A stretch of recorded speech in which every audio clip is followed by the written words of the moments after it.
All right. Hi, Eric. Are you excited to have this conversation today? Very excited. Glad to We've got see people popping into the meeting. we've got people rolling in. Thank you everyone for taking some time out of your Wednesday to join us. So we're going to have a fun conversation today about the storytelling aspect of advocacy. And you're going to get to see Eric and I do a little bit of back and forth and role play for y'all, and hopefully, pull back the curtain on the fact that this stuff sometimes feels a little uncomfortable, but it's really, it can be fun. It can be a lot of fun. We've got people rolling in, so we'll give everyone a few more minutes as they get their computers situated and get ready to talk about storytelling. It's lunchtime here on the East Coast, so thank you to everyone who's sharing lunch with us. And if you're on the West Coast, it's breakfast time. So we're getting almost all the meals, and somewhere in the middle, maybe it's morning snack. We'll give everyone a couple more minutes here. I already ate my lunch because I had to do that before we got on. I felt compelled. Give folks one more minute. I always think that we need to put some music in the front end of these so that we don't have to just fill the gap while we wait for people to join. Wouldn't There's you a say? story. There's some storytelling to be sold. What would the Rails to Trails Conservancy music waiting music be? Right. That's I an know. interesting conversation. What would RTC play? We need to digitize. There's a rail trail song, I have been told, that was part of some advocacy efforts actually in the 90s around like the 500th rail trail and such. And so I was gifted it on a cassette tape, and I have never listened to it because it's on a cassette tape. So I would like to get that digitized and actually listen to it sometime. All right, well, we're at 12:03 East Coast time, so we are going to get rolling. Thank you again, everyone, for joining us today. My name is Brandy Horton. I am the Vice President of Communications at Rails to Trails Conservancy. I'm here with Eric. Eric, you want to tell everyone who you are? Yeah, my name's Eric Oberg. I am Midwest Regional Director here at RTC, based in Southwest Ohio in Yellow Springs. Well, and Eric and I are excited to dig in on this topic today. This Changemakers series is all about building up the advocacy skills of the trails movement across the board. And Eric and I, in different situations and circumstances, find ourselves deep in advocacy all the time. And so we're going to share a little bit of what we know today and hopefully help build everyone's confidence and skills on the other end. Before we do that, we are going to talk a little bit about the technical support in case you have any issues while you're watching the Zoom. I do believe that we are going to keep the chat open because it is a small crowd today. So you'll be able to comment to each other in the chat. And if you have any technical difficulties, Zoom support is your best bet. That's where to go. Also note that there is live transcription enabled if you are interested in using that today as well. So what are we doing here? Hint, this is all about advocacy. This is all about helping to shape the kind of opinions and perspectives of others so that we can build support for connecting and creating and maintaining trails all across the country. We're going to try to build everyone's understanding of kind of what advocacy is, what activities we do that are considered advocacy. And I think when we get to the end of this, you'll realize it's probably something that you do most of the time, and you might not even know it. We're going to talk a little bit about stories and how stories truly are what make advocacy rich, what make advocacy efforts compelling, how important your story is, your personal individual story is to actually changing kind of people's minds about different issues. We're also going to talk about the story is great. It's really powerful, but it does, need to be rooted in evidence. It does need to be rooted in some precedent. So how do you find that right balance? How do you do that in a way that doesn't feel prescribed or scripted, but really does get the message across? And then we're going to talk a little bit about getting comfortable in the uncomfortable. Eric and I are going to role play some of that for you. We asked folks when they registered to share with us just kind of questions or issues that they kind of come up against that maybe you need help answering or that just make you a little bit like nervous. Like this is the reason I might not want to go to an advocacy meeting with somebody is because I'm afraid I'm going to get this question and I don't want to answer that question. So we are going to get uncomfortable for you. We are going to role play some of these tough questions and how you might handle those in different scenarios. But before we get into all that fun stuff, let's just lay the groundwork with what is advocacy overall. In the registration, we've got a really good mix of folks here who have engaged in advocacy previously, folks who have not engaged in advocacy that they know of previously. So understanding what advocacy is, really kind of pushing for support for a cause or an issue. In this context, most of the time what we're pushing for is support for the trail project or the trail network project that we're trying to get completed. But it can be as simple as, taking a position on an issue. That can be a small issue, that can be a really big issue, like, getting more federal funding for connected trail networks. Really big issue, affects a lot of people. Or something as small as, I often joke, my kids, they advocate to me every day looking for their dessert after dinner. And it's a pretty small issue, but they are practicing. They are going to be good advocates someday in their professional lives because they're honing their skills all of the time. Advocacy can also be as simple as supporting a cause. So, I'm in my RTC gear right now. I'm out and about in the community. Someone sees me, they know I support Rails to Trails Conservancy. I probably am interested in things that have to do with walking and biking and kind of outdoor access. Those are things that probably resonate with me. You are showing that you support something. You're, through that effort, hopefully getting people a little curious, wanting to learn more, asking you questions, right, about this cause that you support. It can be around building and growing community support, getting more people to understand the issue that's happening around them, getting them interested in how they might be helpful. This photograph is from a ride that RTC organized. This is in Illinois. And it was really about showcasing how much community support there was for this one connection, bringing people out there. Their active advocacy was showing up that day, right? And it can be as simple as showing up in a lot of situations. It can also be the stuff that I think we often think about, and you're going to hear this a lot this afternoon, about those like real meet, like working directly with those decision makers, those local, regional, state, federal decision makers, trying to get them to support the cause that you are pushing for. And another act of advocacy is telling your story.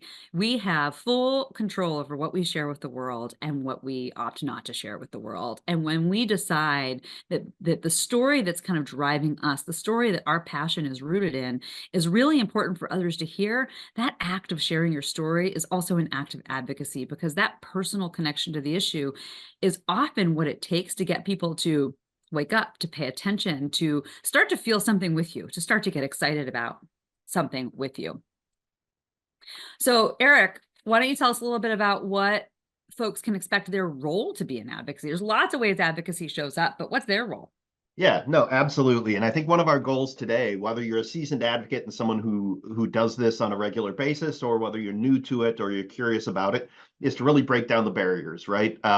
And to let you see that all of you have probably been a trail advocate at some point, whether you recognized yourself or labeled yourself as such. So by the end of this, I think you're going to see what we mean there. But I think it can come, advocacy can come from small everyday actions to big planned large scale efforts. But I want to kind of talk about the context where advocacy can happen, right? Your everyday advocacy. This is about introducing people, whether it's social media, whether it's talking to people on the street, whether you're at dinner with extended family. It's just talking about trails, walking and biking, and why you care about that issue. It might just be sharing the fact that you went on this really cool weekend ride, or you just did a really cool, multi-day bike tour or something like that. But you really you're laying the groundwork and setting the seeds for advocacy in those everyday occurrences. And that's just one of those examples where you may not think of what you are doing or saying or talking about as advocacy, but you really are, right? There's community advocacy. Again, you've got events and activities placed, in your community. You may be going to the 4th of July parade. You may be going to fireworks on New Year's Eve. It may be the high school soccer game, just a million different things that happen within your community. And they may or may not even be focused on the issue of trails, walking, and biking, right? But they're a place that you're going to run into people. They're a place that you're going to have conversations with your neighbors, with your community members, with potentially your elected leadership at the local, state, or federal level, right? Anybody can come and do come to these community events. And it's just another opportunity for advocacy, whether they're an organized advocacy event or not. They might be, and that's great. They might not be. They may just be a community celebration, but you still have a chance to be that advocate there, right?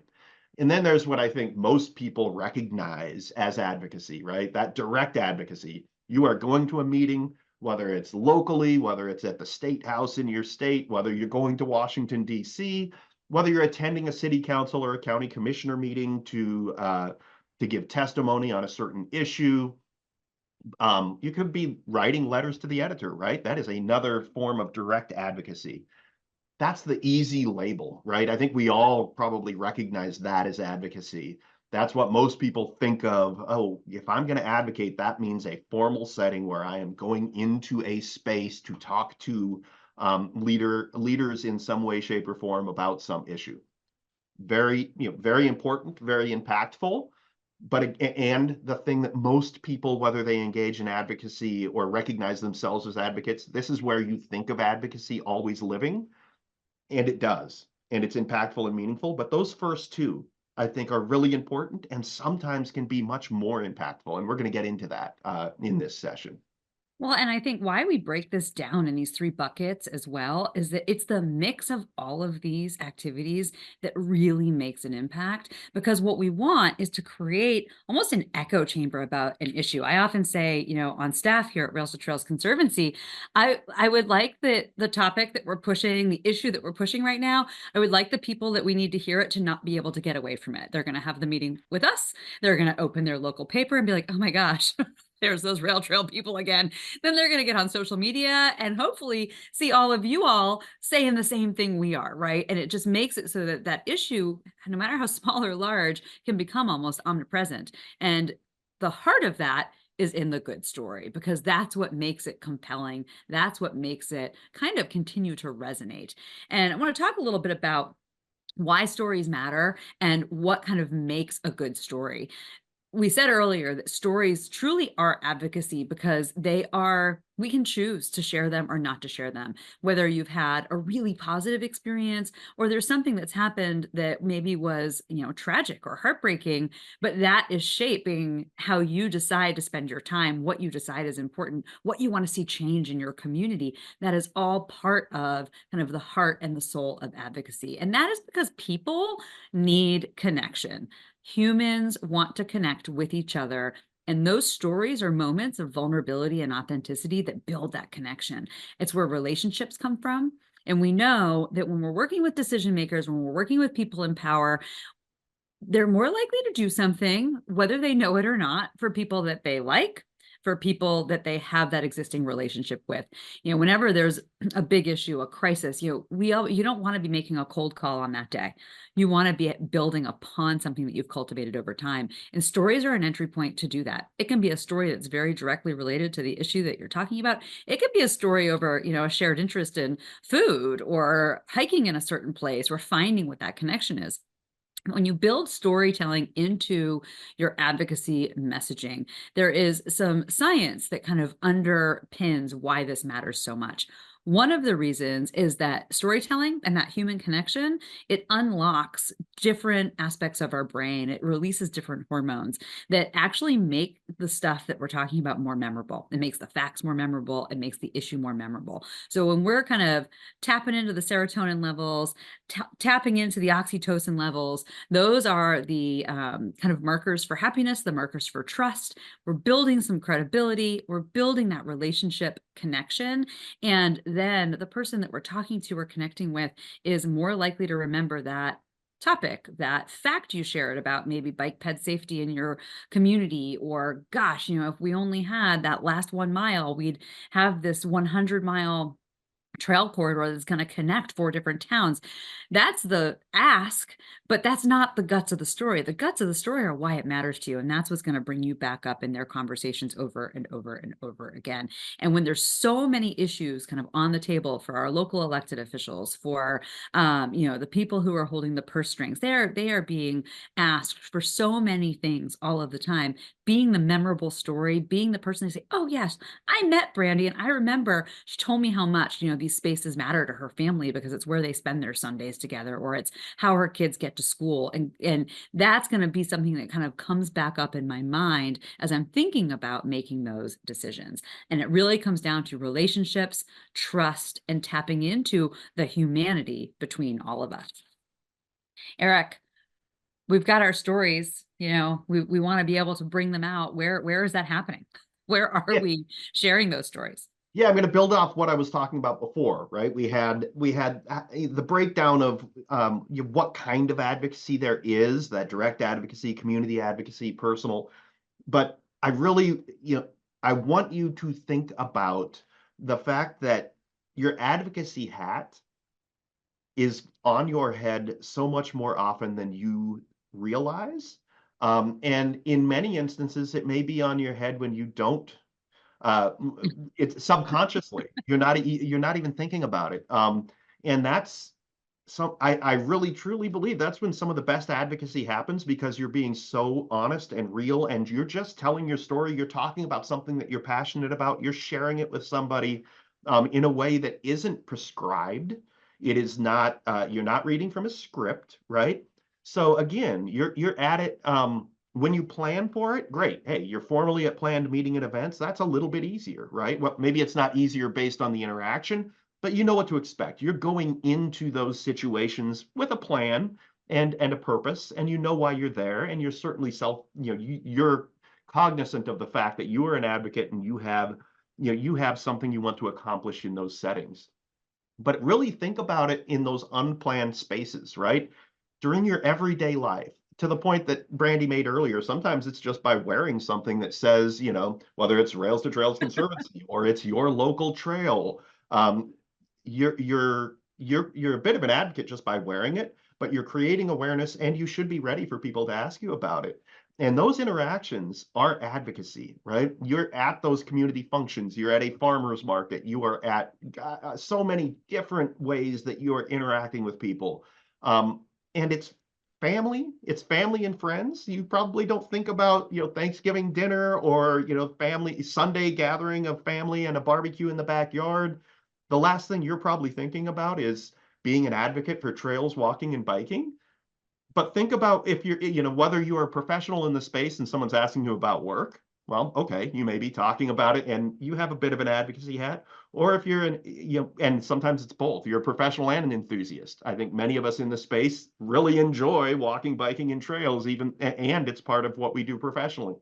Just talking about your experience and why you love it and what you do, your testimony, whether it is a testimony in front of a congressional hearing or your testimony being a story to your uncle at the backyard barbecue, is advocacy. And ultimately, what you are really doing, again, whether you are cognizant of it or not, you're building the awareness of and ideally the interest in the issue with other people. And that's the hook to get them to maybe go out on a ride or a walk. Maybe they're going to ask you to take them. It starts becoming something they get curious about, and maybe they'll start looking into it a little more. Maybe they'll go out and experience it. And that's the beginning of turning them into advocates, right? And the whole point here is about movement building. And that movement building starts with you telling your story in all of these situations, planned, unplanned, formal, informal, people you know, people you don't know. You are the movement by doing that. And again, so many of these interactions, you're not conscientiously thinking that I am being an advocate in this space and in this conversation right now. But I do hope that you start thinking about it that way, that those things, your testimony matters. And the place that you share it and with whom you share it almost doesn't matter. It's just important that you understand that because it's powerful. It's powerful. Well, and I love that call out to testimony, Eric, because it's what it is. And we think, again, we think of advocacy as this formal thing. We think of testimony as something that you're preparing for. But when we are sharing why we care about something, when we are sharing the story of, how you found yourself in these spaces, whether it's because there was an accident or whether it was because you realized that there was not, a connection into a neighborhood that really needs one because there also aren't a lot of transportation options. When you realized that, you could commute to work on foot or on bike and it really was going to make a difference in your day, those testimonies, right? Those call outs, that really sticks with people and it helps them realize, oh, you're like me. I could do those things too. Or gosh, I think those things are important too. I think that's essential. And so I want to call out, Eric, this slide here about why we advocate and what are we looking for. Yeah, ultimately, to share with all of you, this really is the North Star for Rails to Trails Conservancy. This is This is what we are striving for, because we believe that it is so true, right? Trail networks are essential to the well-being of people, places, and the planet. That's a heck of a statement. That has got a lot of layers to it. It has a lot of depth to it. While at the same time, it is so attainable on a personal and day-to-day level. And that really is, this is why we do our work. This is why Rails to Trails Conservancy, why we individually and collectively come to work every day, is because we believe in this, and we believe in this being the opportunity for every community, not just in America, but everywhere. This is what guides us and what motivates us. And this is what we hope your stories will articulate to folks. And, when we talk about storytelling, when we talk about what makes a good story, it's also really important that your story is told in a way that can be persuasive. So the first step here is to get comfortable with your story. What story are you, confident in sharing? What story is yours that you can really communicate and explain why you care about this issue personally or professionally, depending on the setting, depending on the audience that you're communicating with. But also, what story really helps articulate that this is essential to your life? This is essential to the place that you live. This is essential to the country. And all of us contributing our little bits, all of our storytelling into that dynamic, that's going to create that volume of narrative that really will kind of spark attention and start to shift how things are prioritized in communities. We're already seeing it happen, and now it's about adding to that momentum. And when we think about what it takes to get our message across, to have it be heard, to have it be understood, the demands for ice cream or the demands for full funding of dedicated federal investment in trails walking and biking, right? Either end of that spectrum, there are some real practices to consider, and again, back to kind of some science and some philosophy here. And I will say the art of persuasion is as old as time. It is something that was officially first defined in ancient Greek times by the philosopher Aristotle, and there are three primary components to a persuasive message or a persuasive story: the ethos, the pathos, and the logos. And each of those components, thinking about how you bring that into your narrative, how you bring that into the story that you tell, whether you're in an elevator, you're at a farmer's market, or you're in kind of the congressional briefing room. Ethos is about the credibility of the speaker. And this is where, to me, the story part matters so much, because people, they get a little overwhelmed, right? Do I have the expertise? We might have some traffic, some transportation planners or some traffic engineers on the call right now, but a lot of times people don't have those jobs. They just know that this infrastructure matters to them. And so they might say, I'm not the best person to speak on this because I don't have the credentials behind my name.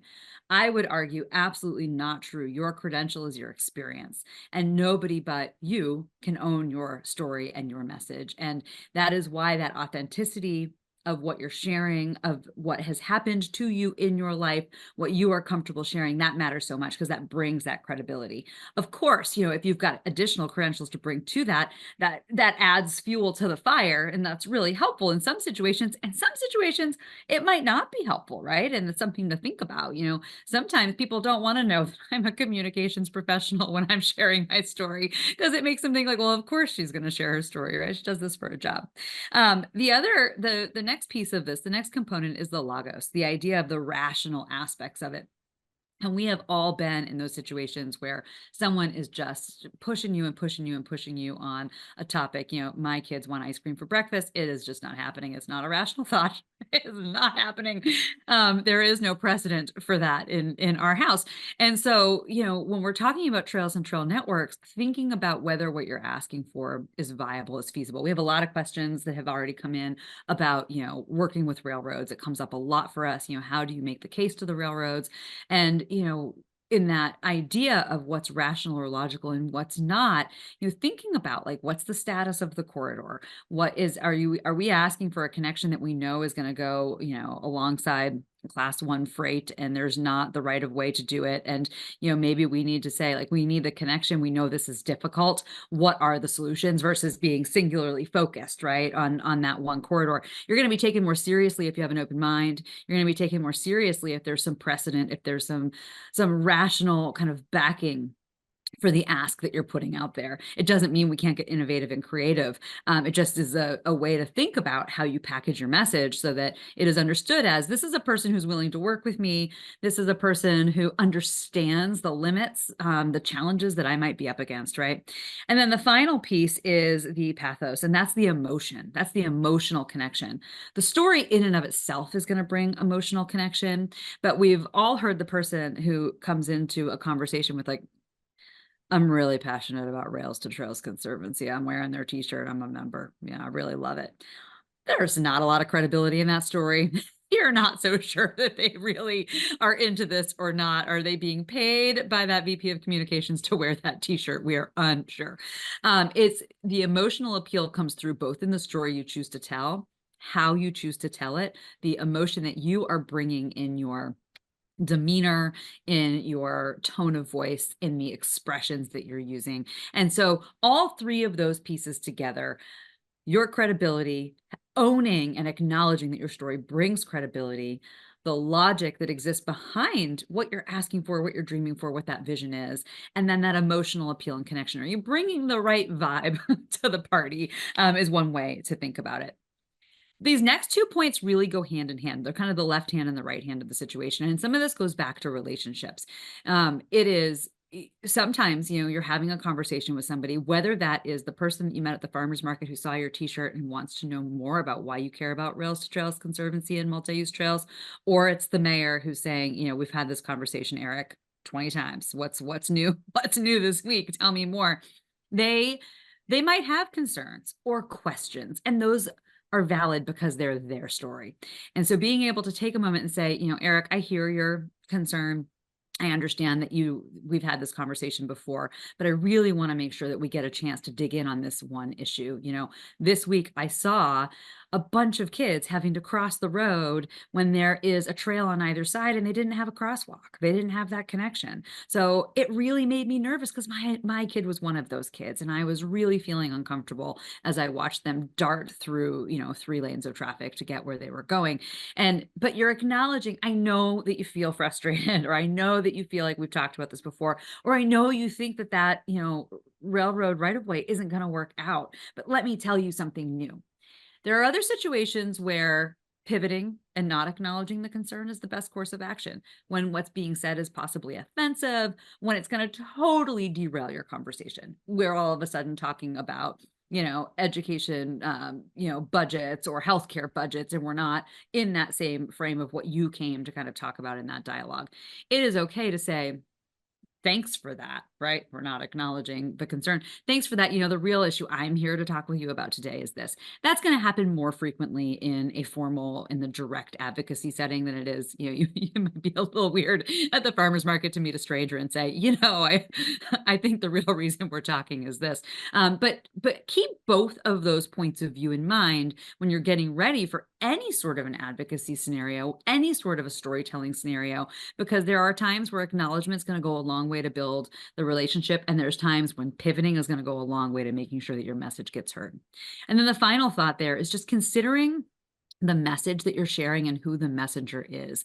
When we're being persuasive, sometimes, as much as we want to be, we're not the best messenger, or sometimes we are the best messenger, even if we don't think we have the credibility, or that we've not done this before, we're not feeling comfortable, but we're the best messenger because we're going to connect with that audience in a different way. Or maybe, you and this other person are both, and I joked previously with Eric, like, if we're going in and we're meeting with somebody who's, an avid bicyclist and they've got lots of really cool bikes at home and they bike thousands of miles a year, I'm not going to be the best messenger because they're going to ask me questions and I'm not going to be able to answer them. And we're not going to have that connection because that's not my authentic story. That's Eric's authentic story. And he can go in there and they're going to be best buds and planning a ride before the whole thing is over. And that's great. If we want to go in and we want to talk about, access for people with disabilities, I might be the person who's a good voice there because I have a kiddo who has a disability. And so I can go in and share my family's lived experience. And I can talk about how the trail network that's where I live has helped us get outside and be active as a family together in a way that no other activity where we live allows us to do. And that's going to be more compelling because it's actually something that happens in my life. It is my story, and it's a story that I'm willing to tell. So really important to think about that, especially again in those formal situations. And while Eric is spot on, we're not trying to get folks to have a script today. We want folks to be thinking about their story, thinking about how their story fits into the narrative that they're trying to communicate and the issue that you're trying to push for. We also hope that as we're all throwing our stories into this pile of kind of nationwide advocacy for trail connectivity across the country, that we're carrying some kind of key points with us everywhere. It's going to show up a little different because your story and my story, they're all gonna take a different shape. But we want to make sure people are hearing some kind of keywords. We want people to hear that this infrastructure is essential. We want people to understand the days of this being nice to have are long past us. There are over 150 trail networks being developed all across the country. And the idea that we need to be making investments to connect this infrastructure more quickly because it is essential to us, to people, to places, and to the health of our planet. We want to be getting that across. We also want to make sure that we are always focusing on connectivity. How is, that 1 mile segment going to make a difference for how trails are connected across the country? How is that crosswalk connection, right, going to make a difference for how people are moving around the community? Really starting to shift to a place of we have 42,000 miles of trails on the ground nationwide, and not everyone has access to them. And the reason not everyone has access is because we have not been able to connect every neighborhood yet. There's still so much work to do and so much opportunity. So the more we're talking about we want this project, connectivity is a key part of that. It's going to just reinforce that mindset with the people that we're engaging. And then we want to really emphasize the opportunities that trails create for healthier communities, safer communities, more prosperous communities across the country. And that transitions us into, so we talked a little bit about the story, and then also like, how does that balance in, that you've got, this is your Lagos part of it, this is your rational part of it, there's some precedent here or some reason beyond, just the fact that I care about it. There's actually some broader impact beyond my personal story for how this investment or how this outcome is going to change the game. So we come up against several benefits of trails all the time. None of them are singular. They all weave together. And there's other issues that might be more important than the ones we've pulled up here. But we're starting with some examples, really just to get your mind going. So I'm going to talk a little bit about health and wellness. And then Eric, I think we can kind of jam through the other ones and then get into our scenarios. So on the health and wellness side of it, it's probably the most obvious benefit of trails, walking, and biking across the board.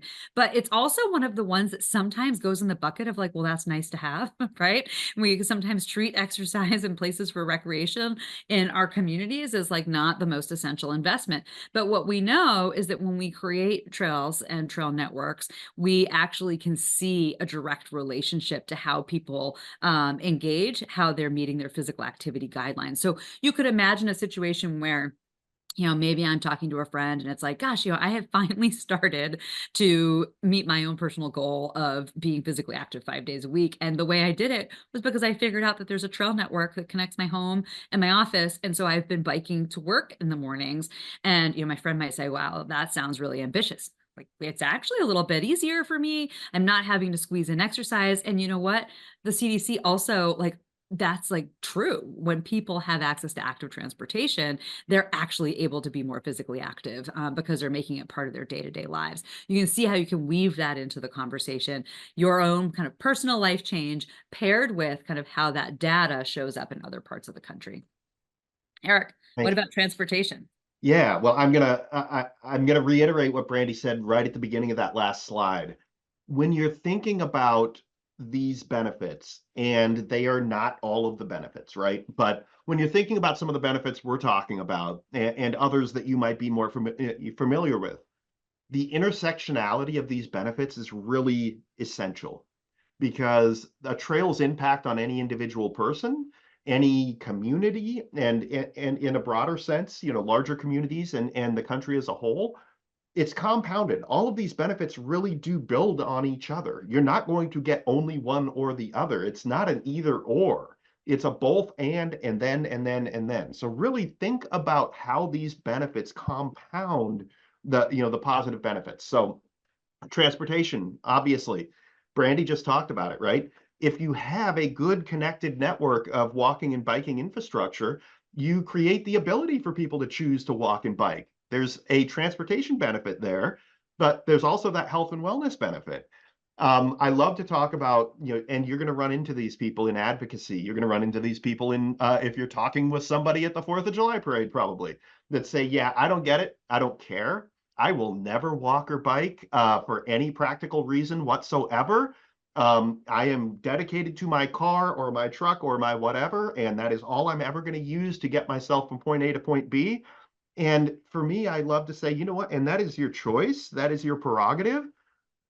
I would tell you that every person that makes a different choice is one less car that is in your way on the way to wherever you're going.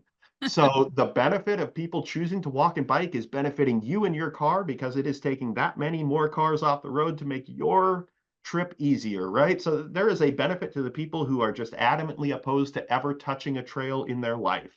Um, and the bottom line is when trail connections are made, this is from our own research at RTC, we're see use of those networks go up 40 to 80%, right? And I think that makes sense to most rational people. Once you make connections that are safe and convenient, more people are going to make the choice to find an alternative outside of their car to use them. So this connectivity matters, and it really does drive usage, which drives the benefits. So the transportation benefit can't be undersold. And I think maybe one of the most important, because I don't care, the most adamant, person that's never going to walk or bike will never argue with you when you start talking about the health and safety of children. Okay? Creating safe ways for our kids to walk and bike to school is always a message that will be received and received well. That is a winning message no matter who you're talking to or where you are. That is a trip that has to happen Yeah. twice a day for the majority of the months of the year in whatever community you are in. It is always a message that resonates. So please don't shy away from talking about it. It matters and it is impactful. And what is good for those students are good for all the rest of the community too. That's right. Well, I love your point, Eric, about even if somebody is not into active transportation themselves, you say, hey, you make those connections, 40 to 80% increase in usage. And you know what? I'm going to be able to get my car off the road, bring it back to your personal story, your personal experience, and equate to them that there's also some reality there, right? I am a person whose evidence this is really happening. Right. What I'm about not the blocking you. economic? Yeah, what about the economic side of things? Yeah, and again, compounding, right? This is all compounding. One thing that you will hear, and I've heard over the years, right? Like, hey, these infrastructure projects, building a trail, that's neat and all, but that doesn't bring as many and that doesn't bring as many construction jobs as a road project. Absolutely untrue. Untrue. Per capita, the employment in constructing trails is higher than constructing roads and highways. It just is an empirical fact that we've proven, right? Another piece around this that I think is so important, that I think trails and walking and biking infrastructure is so central to, that economic development, when you say economic, immediately everybody thinks numbers, dollars, and cents, right? Because that's what economy means to people and or what it means, period, right? So it makes sense. You immediately go to the numbers, and numbers matter, and the economic impact does matter. That is a winning, that's a winning talking point that you should understand and talk about. But I want to tell you that community development is economic development. And community development is more than just dollars and cents and numbers. Community development is about the health and wellness and well-being of your community. When you have a healthy population, when you have more people who are willing and able to go walk or bike a little bit more and they have healthier lifestyles, guess what that means to your business owners? A whole lot less in healthcare premiums, a whole lot less in healthcare insurance costs. So you can directly equate the investment in these quality of life and walking and biking infrastructure investments to bottom line issues to your business community and your economic development community.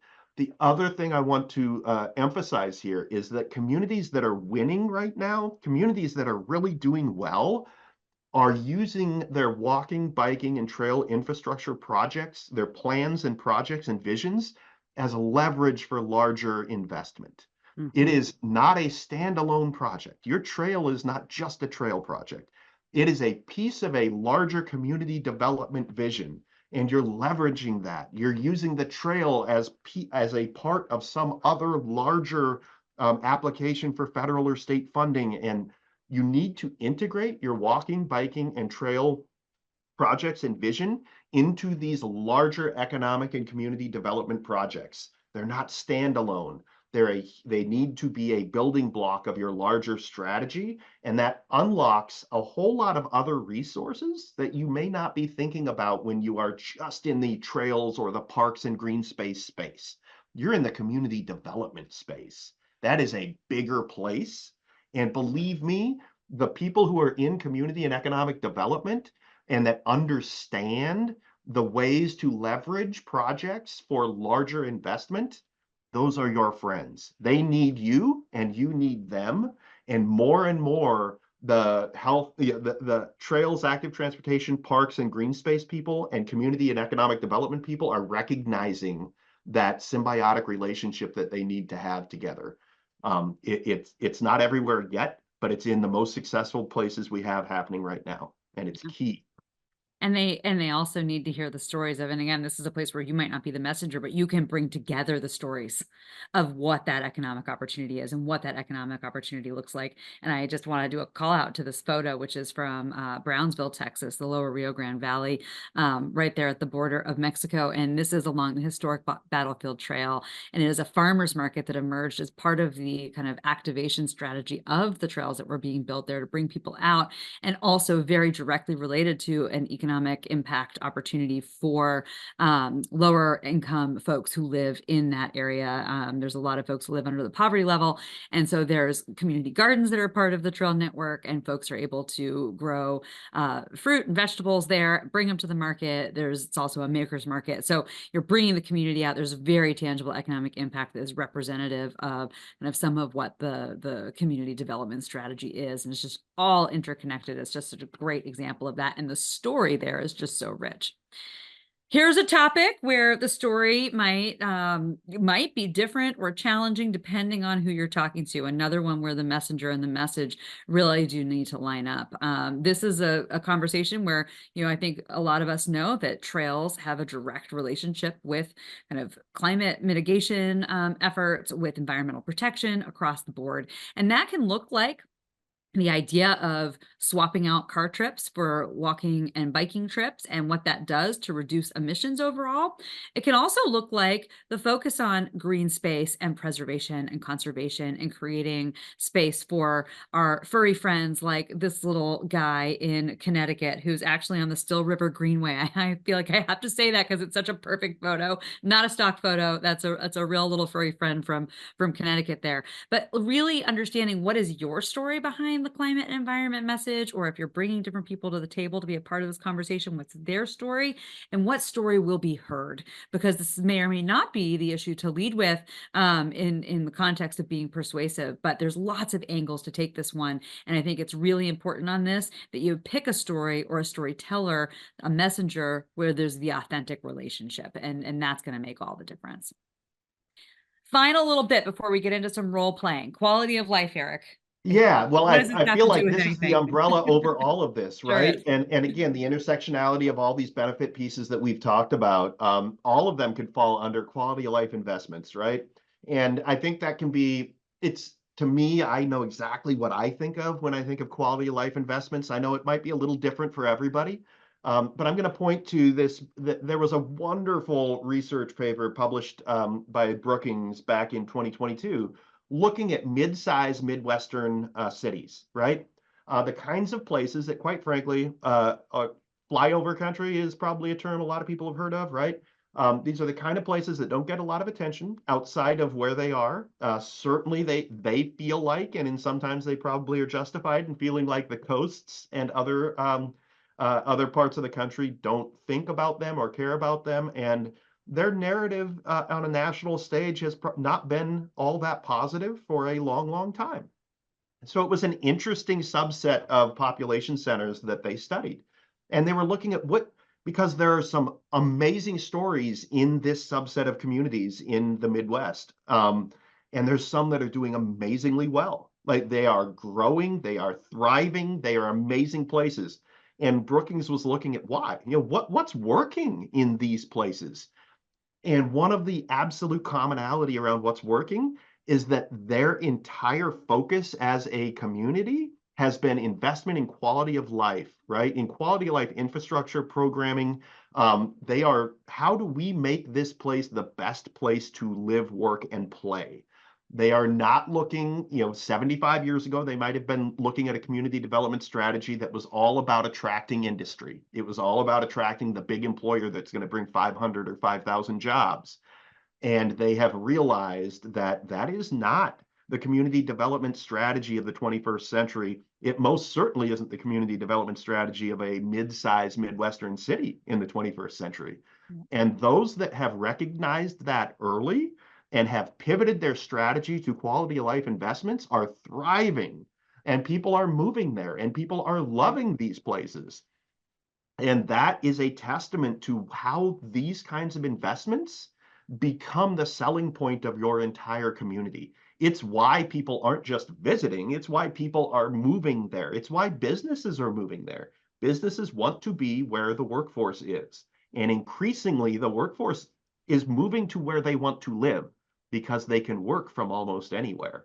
If you haven't recognized that, if your leadership in your community hasn't recognized that, you are falling further and further behind. And that really is a winning message in a lot of places, big and small. But I can tell you, being in the Midwest, it's a winning message in the Midwest. Well, Eric, we're going to have to convince some people now. So we're shifting into our let's get a little uncomfortable role playing mode. So there's been a few questions that popped up, including ones that were submitted in the registration. And so I'm going to switch it up a little bit here. For the first one, I'm going to push out to you.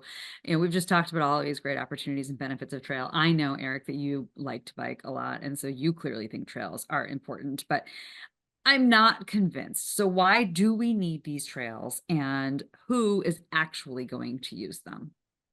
I'm the mayor, by the way. Yeah. You haven't Well, sold me. Mayor, it's great to see you again. And I can tell you that my experience in being out there as an avid user, I see a whole lot of people that are like me, but I see a whole lot of people who are not like me.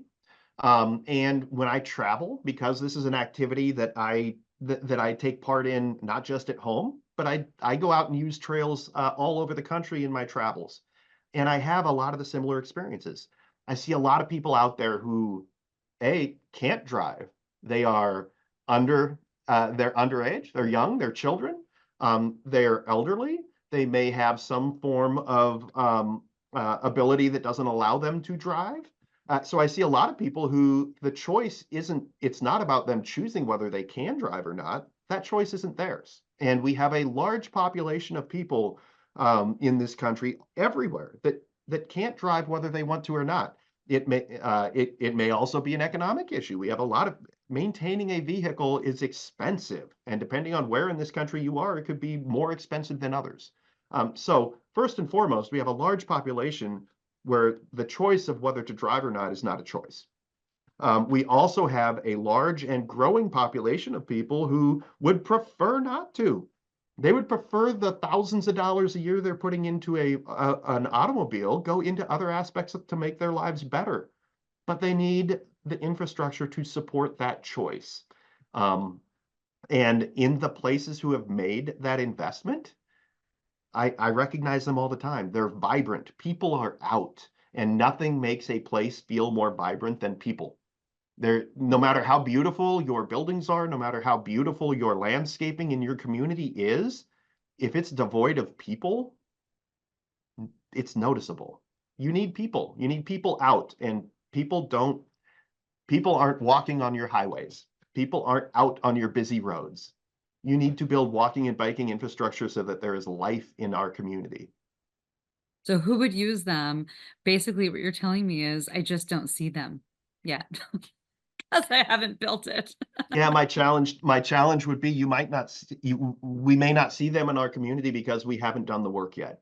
I right? haven't done the work Like yet. Mhm. it's a little bit of a chicken and the egg. You can't expect, nor would we hope, that people, especially our vulnerable populations, our younger, our elderly, our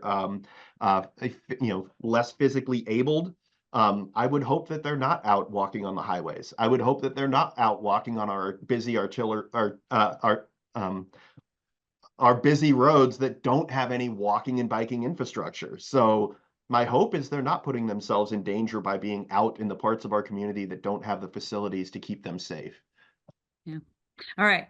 Do you have a question for me? A scenario for me? Well, I do, and it's a little bit related, right? Okay. You came in and I've heard from you over and over. You come in talking to me about the importance of active transportation and that people, need these things to not just all I see is people going out on the weekend. I get it. You build a beautiful trail outside of town, and people might take their families, they might go on their own, and they go out to recreate, they go out to have fun, they go out to have a little bit of exercise, but nobody's actually choosing to trade a car trip. I mean, you keep saying transportation. I, I don't get it. This isn't transportation, this is fun. Well, Mayor Eric, let me tell you about my experience because I used to actually believe exactly what you believed. And in part, it's because I didn't have a safe way to get around without a car. I wasn't able to get to the trail system that was near my house. And I also was really uncomfortable because I didn't know where that trail system went.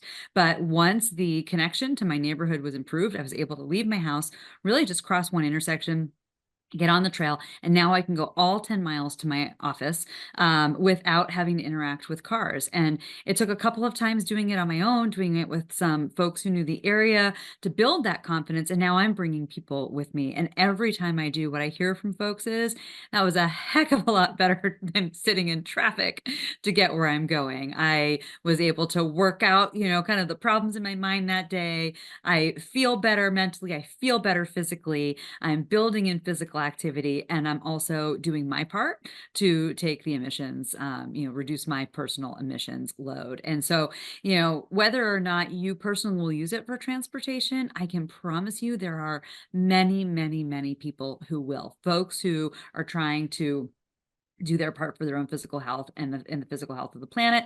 People who are relying on different transportation choices because they may or may not want to drive or be able to drive. People who currently are looking for more ways to move their body. There's so many reasons that you might build trails into your everyday life. And I think all we have to do is look at the evidence all around us where connectivity is happening. And we're seeing that people are using trails in this way more and more and more all across the country. And I'd be glad to take you to our town just one over and show you what they've got going on. That's that's what I got. That sounds great. That sounds great. That I Very I good. I might be open. I might be open. All right, last one. We got a couple more minutes to go. So let's talk about I am the RPO director in a small area, a rural area, small community. Somewhere you pick in America. And some folks have been lobbying me trying to get a trail built. And I'm like, I don't understand what this has to do with a rural community like ours. So your chance to convince me. You got one shot.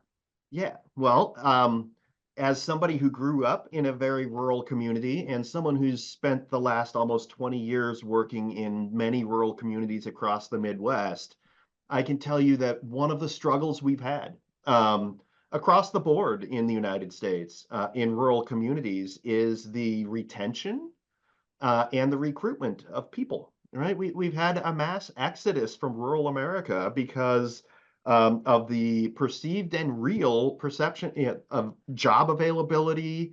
And the number of places I go to where the graduating high schoolers, and even if they go off to college and graduate, they come back for holidays. They come back for a summer visit. They don't live here anymore, right? The brain drain and just really the drain period of younger people in rural America is a serious problem. And I think this actually will touch on something I said earlier that I think is absolutely true.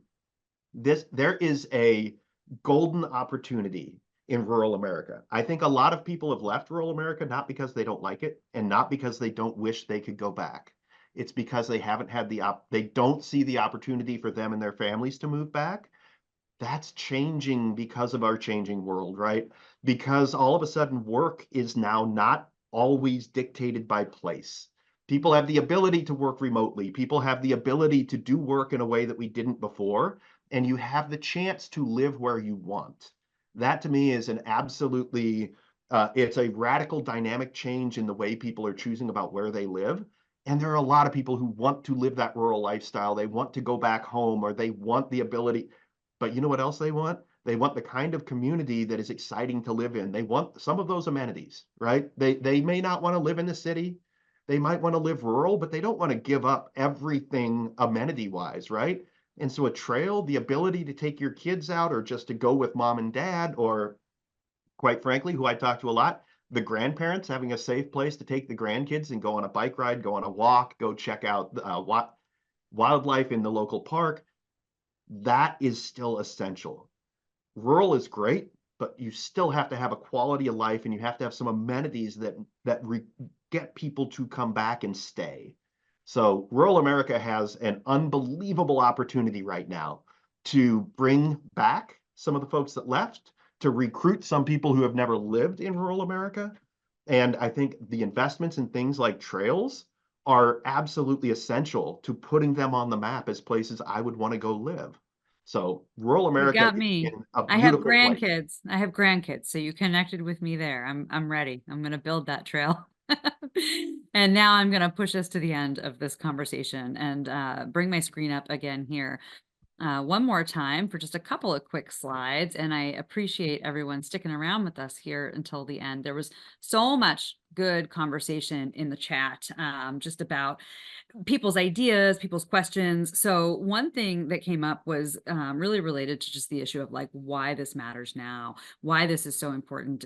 Someone asked, are you looking for just advocates in state capitals? Are you looking for advocates in communities of all different types across the country? All different types across the country. There are so many, whether it is going back to that slide of everyday advocacy, community advocacy, or direct advocacy.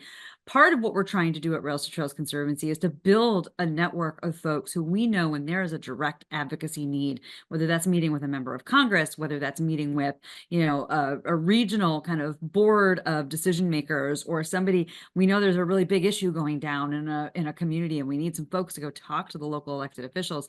Any of those things, we want to know we can count on you.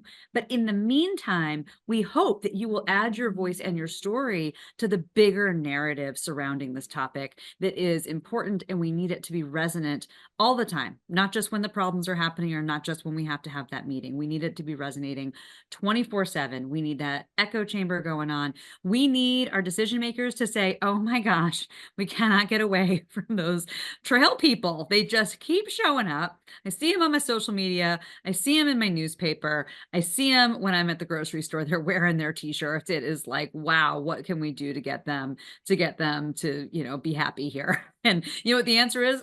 Connect, create, maintain trails all across the country. So you have some homework to do. Super easy stuff, we hope, to kind of get you started, or if you're already started, to keep it going. We hope you'll hop on social media. That's the easiest action you can take.